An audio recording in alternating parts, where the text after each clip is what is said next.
మన విశ్లేషణలో ఒక ఆసక్తికరమైన అంశాన్ని సామాజిక శాస్త్ర కోణంలో చర్చిద్దాం. అదేంటంటే, భారతదేశంలో ఒకప్పుడు కేవలం వ్యవసాయానికి, పాడికి ఆధారమైన ఆవు క్రమంగా ఒక పవిత్రమైన ప్రతీకగా, ఆధునిక చట్టపరమైన రాజకీయ వివాదాలకు కేంద్రబిందువుగా ఎలా మారిందో మనం డీకోడ్ చేద్దాం. వేల సంవత్సరాల ఈ చారిత్రక, సామాజిక ప్రయాణాన్ని అర్థం చేసుకోవటం నిజంగా చాలా ముఖ్యం.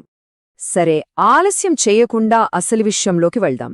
ఈ ప్రయాణంలో మనం ముఖ్యంగా చూడబోయేవి పశుపాలకుల కాలం నుంచి దైవత్వం వరకు జరిగిన మార్పు, వేదకాలపు సంబంధం, శుద్ధీకరణ ఆచారాలు, జాతీయ జంతువు వివాదం, ఆవులు పులుల మధ్య ఉన్న వ్యత్యాసం, మరియు చివరిగా సుప్రీంకోర్టిచ్చిన కీలక తీర్పు.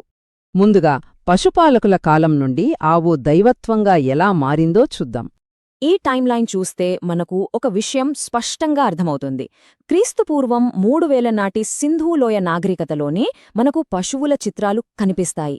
ఆ తర్వాత క్రీస్తుపూర్వం 1500 నాటికి ఇండో యూరోపియన్ పశుపాలకులు రావడం, వారి జీవనాధారంగా పశువులు ఒక ప్రధాన ఆర్థిక వనరుగా మారడం జరిగింది. ఇక క్రీస్తుపూర్వం 800 వచ్చేసరికి చూస్తే ఒక సాధారణ వ్యవసాయ సాధనం కాస్త అక్షరాల ఒక పవిత్రమైన ప్రాణిగా మారిపోయింది. ఇదొక అద్భుతమైన పరిణామం కదూ. ఇక్కడ ఈ 30% అనే సంఖ్యను ఒకసారి గమనించండి. ప్రపంచవ్యాప్తంగా ఉన్న 1.4 బిలియన్ల పశువులలో దాదాపు 30% మన ఆధునిక భారతదేశంలోనే ఉన్నాయి. అంటే మన ప్రాచీన పశుపాలక మూలాలు నేటి వ్యవసాయ వాస్తవాలతో ఎంత బలంగా పెనవేసుకున్నాయో అర్థం చేసుకోవచ్చు. ఇది కేవలం గతం మాత్రమే కాదు, నేటికి కోట్ల మంది ప్రజల రోజువారీ జీవనాధారం. ఇక మన తదుపరి అంశం ప్రాచీన వేదాలతో ఉన్న బలమైన అనుసంధానం. ఋగ్వేదం, మహాభారతం లాంటి మన ప్రారంభకాలపు ప్రాచీన గ్రంథాలలో ఆవును అగ్న్య అని స్పష్టంగా పేర్కొన్నారు. అగ్న్య అంటే అర్థం చంపకూడనిది అని. పాలు ఇచ్చే ఒక ఆవు ప్రాణాన్ని అక్షరాలా ఒక మనిషి ప్రాణంతో సమానంగా చూశారు. ఆ కారణంగానే ఆ రోజుల్లో గోవధను ఖచ్చితంగా నిషేధించారు. ఈ పరిణామం అహింసా సిద్ధాంతాన్ని ఎంత అద్భుతంగా వివరిస్తుందో చూడండి.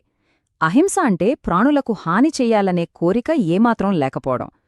జైనమతం, బౌద్ధమతం లాంటి విశ్వాసాలు విస్తరిస్తున్న సమయంలో ఈ అహింసా సిద్ధాంతం ఎంతో ప్రాముఖ్యతను సంతరించుకుంది. అప్పుడే ఆవు అనేది కేవలం ఒక జంతువు కాదు, అది అహింసాత్మక ఔదార్యానికి అంతిమ ప్రతీకగా రూపాంతరం చెందింది. తరువాత శుద్ధీకరణ మరియు వైద్య ఆచారాల్లో ఆవు పాత్ర ఎలా ఉందో తెలుసుకుందాం. పంచగవ్య ఈ పదం మనలో చాలామందికి సుపరిచితమే కదా. ఆవు నుండి లభించే 5 ఉత్పత్తులైన పాలు, పెరుగు, నెయ్యి, మూత్రం మరియు పేడ, వీటి కలయికయే ఈ పంచగవ్య. స్వచ్ఛతకు, వైద్యానికి, చివరికి ప్రాయశ్చిత్త ఆచారాలలో కూడా దీనిని విస్తృతంగా ఉపయోగిస్తారు. అంటే ఒకవైపు వ్యవసాయ ప్రయోజనాలకు, మరోవైపు మన ప్రగాఢమైన ఆధ్యాత్మిక భక్తికి మధ్య ఈ పంచగవ్య ఒక అద్భుతమైన వారధిగా ఎలా నిలుస్తుందో ఇక్కడ మనం స్పష్టంగా చూడొచ్చు. అలాగే మన సంప్రదాయంలో దేవతలు పశువులతో ఎంత విడదీయరాని సంబంధం కలిగి ఉన్నారో గమనిస్తే, శివుని వాహనం నంది, అలాగే ఇంద్రుడికి కోరికలు తీర్చే కామధేనువుతో ఉన్న అనుబంధం, ఇక కృష్ణుడైతే తన బాల్యంలోనే ఆవులను కాసే గోపాలుడిగా పూజలందుకున్నాడు. ఈ విషయాలన్నీ కూడా ఆవును ఒక దైవిక ప్రతినిధిగా మన సమాజంలో ఎంతలా స్థిరపరిచాయో స్పష్టం చేస్తున్నాయి. సరే, ఇప్పుడు మన ఆధునిక కాలంలో రీగిన జాతీయ జంతువు వివాదం గురించి చర్చిద్దాం. అసలు ఈ వివాదం ఆధునిక న్యాయ వ్యవస్థలు ఎలా ముందుకొచ్చిందంటే, ఒకసారి ఈ దశలను చూడండి. మొదట రాజస్థాన్ హైకోర్టు ఆవును జాతీయ జంతువుగా సిఫార్సు చేసింది.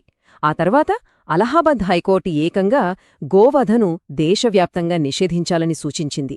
ఇక ఆ తర్వాత ఇలాంటి డిమాండులతో పిటిషన్లు నేరుగా మన దేశ అత్యున్నత న్యాయస్థానం, అదేనండి సుప్రీంకోర్టు ముంగిటకు చేరాయి. అయితే కింది కోర్టుల న్యాయమూర్తులు ఏ రాజ్యాంగ నిర్దేశాల ఆధారంగా ఈ తీర్పులిచ్చారో చూస్తే మనకిక్కడ 2 ఆర్టికల్స్ కనిపిస్తాయి. ఆర్టికల్ 48 ప్రకారం పశువుల జాతులను సంరక్షించడానికి మరియు వధను నిషేధించడానికి ప్రభుత్వం కృషి చెయ్యాలి. అలాగే ఆర్టికల్ 51 ఏజీ ఏం చెబుతోందంటే, అన్ని జీవుల పట్ల మనం కరుణతో వ్యవహరించాలి. ఈ 2